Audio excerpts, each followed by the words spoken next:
Bushido Shoshinshu, Code of the Samurai. Chapter 12. Home Management. If the count of a warrior's wife displeases him in some way, he should explain the reason and admonish her in such a way that she will understand. If it is a minor matter, it is reasonable to forgive and set it aside tolerantly. However, if she has had a bad attitude all along and ultimately seems to be no good, he simply divorces her and sends her back to her parents. This is, however, an exceptional case. Anyway, if you don't follow this advice but instead shout at your wife, who is to be honored as mistress of your house, abusing her with foul language, that may be the way of back alley coolies of the business district, but it is certainly not appropriate to the behavior of a knightly warrior. How much the more objectionable it is to brandish your sword or punch her with your fist. This is unspeakable behavior, characteristic of a cowardly warrior. Let me explain. A woman who was born in a warrior family and has reached marriageable age would never tolerate being punched if she were a man, but because of her low status as a woman she has no choice but to tearfully endure it. To abuse someone he sees cannot fight back is something a valiant warrior simply does not do. Someone who takes to what valiant warriors reject is called a coward. About your relatives.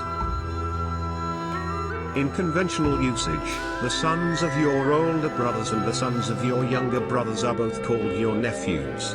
The sons of your sisters married into other families are also called your nephews.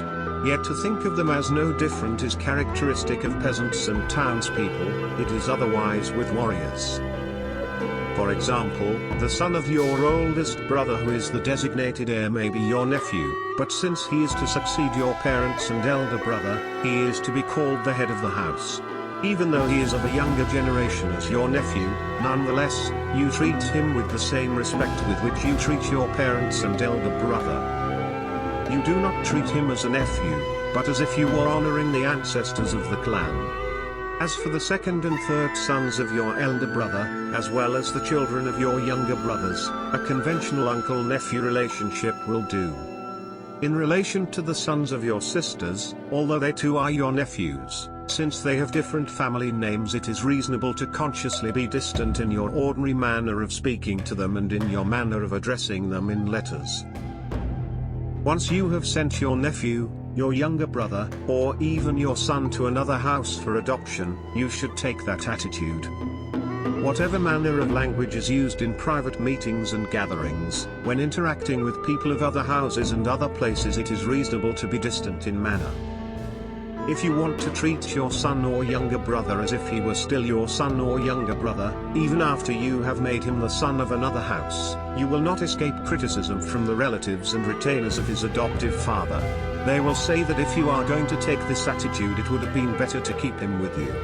If, however, the adoptive father has no close relatives, his house is not well run, and an adopted son hardly has any prospects of inheritance, then if he is your real son or younger brother it is hard to overlook this. In such a case it is reasonable to look after him, out of sheer necessity.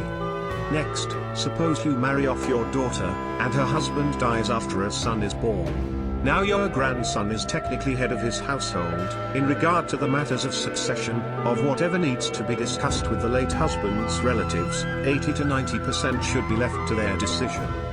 However, if the child becomes a ward of the relatives as an heir to an impoverished father, then since it is, after all, reasonable to look after your daughter in her hardship, you have to take care of both of them. If the late husband's estate is sufficient, or if he had some savings, still it is expected that in-laws would not touch that. Even in the case of the grandson who is still a child, if you are going to look after him, in consultation with your daughter, if you do not get full consent, you are vulnerable to criticism from others.